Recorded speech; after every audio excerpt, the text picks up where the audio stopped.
શ્રીમંત મિત્રો, આપનું સ્વાગત છે. ઈશ્વર દરેકના હૃદયમાં વસે છે. ઈશ્વર જગતના દરેક કણમાં વિરાજે છે. પરંતુ જ્યારે આપણે ભગવાનને તેમના મંગળ રૂપમાં પ્રતિમામાં જોઈ તેમની પૂજા કરીએ છીએ ત્યારે તમને ઘણી વધુ સુખતા પ્રાપ્ત થાય છે. ભગવાનની મૂર્તિ સ્થાપિત કરી તેની પૂજા કરવી એ માત્ર ધાર્મિક નહીં પરંતુ વૈજ્ઞાનિક રહસ્યો સાથે પણ જોડાયેલી છે.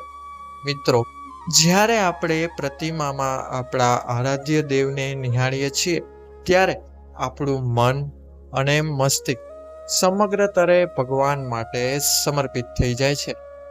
જો તે મૂર્તિ નુકસાન પામે કે અડખેલો ખાઈ પડે તો આપણને ઘણું દુઃખ થાય છે, કારણ કે આપણી શ્રદ્ધા અને વિશ્વાસ આ પ્રતિમાના નિવાસ કરતા ભગવાન સાથે જોડાયેલી હોય છે. મિત્રો, હિન્દુ ધર્મમાં પ્રાચીન સમયથી જ ભગવાનની પ્રતિમાઓને ખૂબ મહત્વ આપવામાં આવ્યું છે. ઘરમાં મૂર્તિઓ રાખવી અને શ્રદ્ધાપૂર્વક પૂજા કરવી ઉપરાંત મન અને શરીર બંનેને તે શુદ્ધ બનાવે છે. શાસ્ત્રોમાં ભગવાનની પ્રતિમાની નિત્ય પૂજા આરાધના કરવાથી ભગવાન પ્રત્યે શ્રદ્ધા અને વિશ્વાસ વધવા લાગે છે. મિત્રો, શાસ્ત્રોમાં અને વાસ્તુશાસ્ત્રમાં ઘરના પૂજા ઘરમાં મૂર્તિઓ સ્થાપિત કરવા અને તેમની પૂજા માટે ખાસ નિયમો આપેલા છે. જો વાસ્તુશાસ્ત્રના આ નિયમોનું પાલન કરીને પૂજા કરવામાં આવે તો તમારા જીવનમાં સુખ, શાંતિ અને સમૃદ્ધિ આવવા લાગે છે.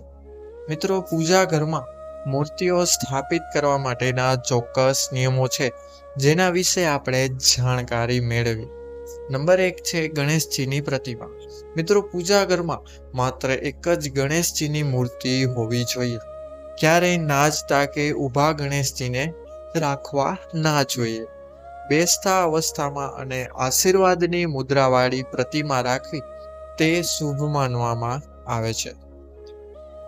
નંબર 2 જોઈએ મહાલક્ષ્મીજીની મૂર્તિ.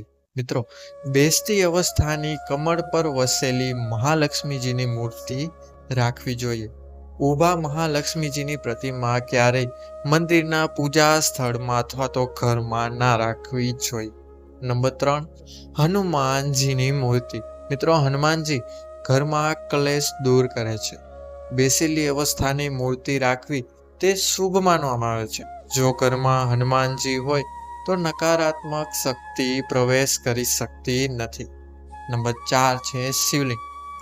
મિત્રો, શિવલિંગ નાનકડું રાખવું અને તેની નિયમિત રીતે પૂજા ચોક્કસપણે કરવી જોઈએ.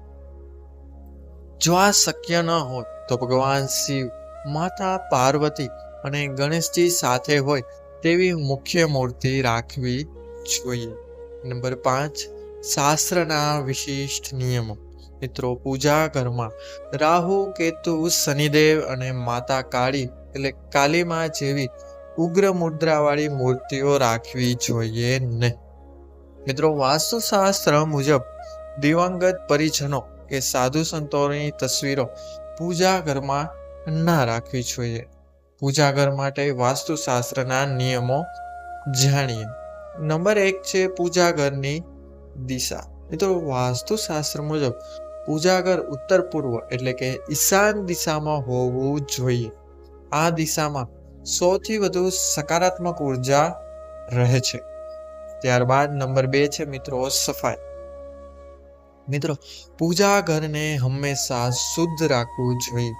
તે તમારા ઘરમાં આવેલી નકારાત્મક ઉર્જા દૂર કરવાનું કાર્ય રાખે છે અને સ્વચ્છતામાં જ માં લક્ષ્મીનું આગમન થાય છે.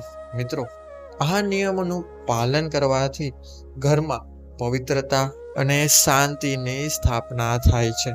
મિત્રો, અમે આશા રાખીએ છીએ કે આ માહિતી તમને પસંદ આવી હશે.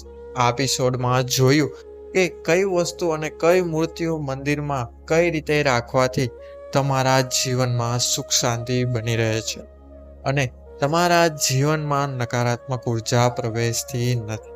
તો મિત્રો, જો આ એપિસોડમાં આપવામાં આવેલી માહિતી તમને પસંદ આવી હોય તો ખાસ એકવાર વિડીયોને લાઈક કરી અને સાથે કોમેન્ટ બોક્સમાં એકવાર તમારા સાચા મનથી જય માતાજી અવશ્ય લખજો. અને જો તમારી પાસે પણ કોઈ ઉપાય હોય અથવા તો વાસ્તુશાસ્ત્રને લગતી માહિતી હોય તો કોમેન્ટ બોક્સમાં અમને અવશ્ય જણાવજો. અમે અમારા આવનારા વિડીયોમાં તે માહિતીનું ઉલ્લંઘન એટલે કે માહિતીનો સામેલ અવશ્યપણે કરીશું. તો મિત્રો, આશા રાખું છું કે વિડીયો તમને પસંદ આવ્યો હશે. તો ચેનલને સબસ્ક્રાઇબ કરવાનું ભૂલતા નહીં તથા બાજુમાં આપેલા બેલ આઇકન બટનને પણ અવશ્ય દબાવો, જેથી અમારા નવા વિડીયોનું નોટિફિકેશન સૌથી પહેલા તમને મળી રહે. તો બસ મિત્રો, મળીશું હવે નવા વિડીયો સાથે, નવા ટોપિક સાથે, નવી જાણકારી સાથે. અને ત્યાં સુધી બધાને રાધે રાધે, હર હર મહાદેવ, જય માં બુદ્ધ ભગવાન. મળીશું નવા વિડીયો સાથે. વિડીયોને તમે બધા લોકોએ અંત સુધી જોયો તે બદલ બધાનો ખૂબ ખૂબ આભાર. ખૂબ ખૂબ ધન્યવાદ.